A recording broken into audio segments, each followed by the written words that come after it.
एक छात्र जिसने पूरे साल मोबाइल छोड़ा, दोस्तों से दूरी बनाई, रात भर जाग जाग कर पढ़ाई की और फिर पता चले कि पेपर ही लीक हो गया है, तो सोचिए उस छात्र पर क्या गुजरती होगी।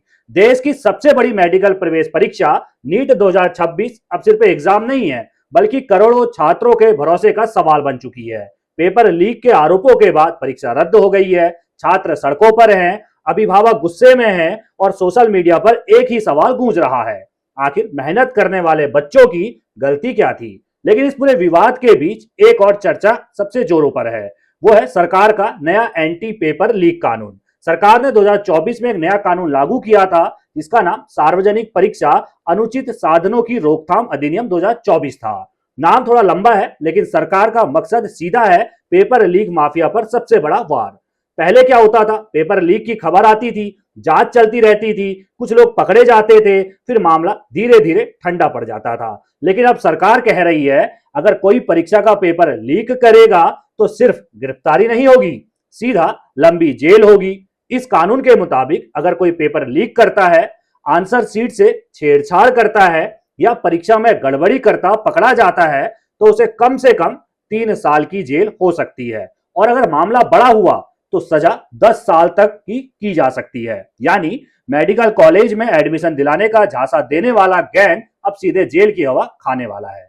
सिर्फ जेल ही नहीं, दोषियों पर 10 लाख से लेकर 1 करोड़ रुपए तक का भारी जुर्माना भी जो है वो लगाया जा सकता है।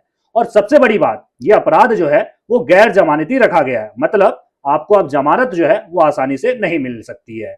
अब यहाँ एक और अहम बात समझिए, सरकार सिर्फ छात्रों या फिर छोटे एजेंट्स पर ही सीमित नहीं है, बल्कि पूरे नेटवर्क पर कार्रवाई की बात कर रही है। अगर किसी परीक्षा agency, printing company, IT service provider या किसी बाहरी संस्था की भूमिका पेपर लीक में निकलती है, तो उन पर भी जो है वो करोड़ों रुपए का जुर्माना लगाया जा सकता है। यहां तक कि परीक्षा कराने का पूरा खर्चा भी जो है वो इन्हीं लोगों से वसूला जाएगा। यानी अब सिर्फ गलती हो गई वाली बात नहीं चलेगी कि भाई गलती हो गई मुझसे, मुझे छोड़ दो, अब आप नहीं निकल सकते इससे। और अगर जांच में यह साबित हो जाए कि पेपर लीक किसी संगठित गैंग ने किया, तो फिर मामला और गंभीर हो जाता है। ऐसे मामलों में 5 से 10 साल तक की जेल हो सकती है, साथ में सीधे 1 करोड़ रुपए तक का जुर्माना लगाया जाएगा और जरूरत पड़ने पर आरोपियों की जो संपत्ति है उसे भी जब्त की जाएगी। यानी सरकार साफ संदेश देना चाहती है कि बच्चों के भविष्य से खिलवाड़ किया तो बख्शे नहीं जाओगे।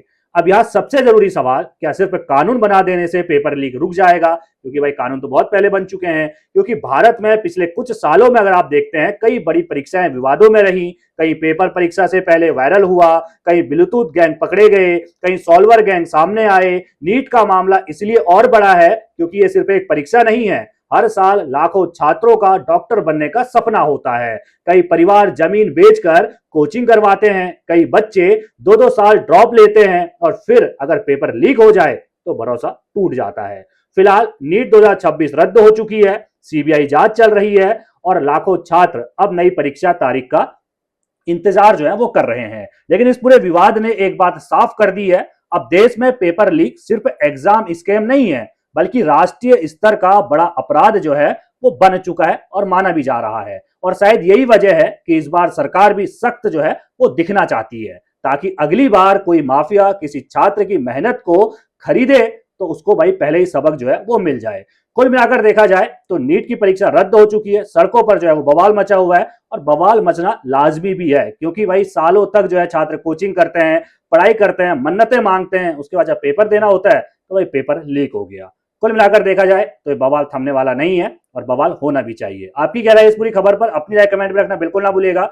सभी खबरों को पहले पाने के लिए बेल आइकन दबाना बिल्कुल ना भूलिएगा। नमस्कार।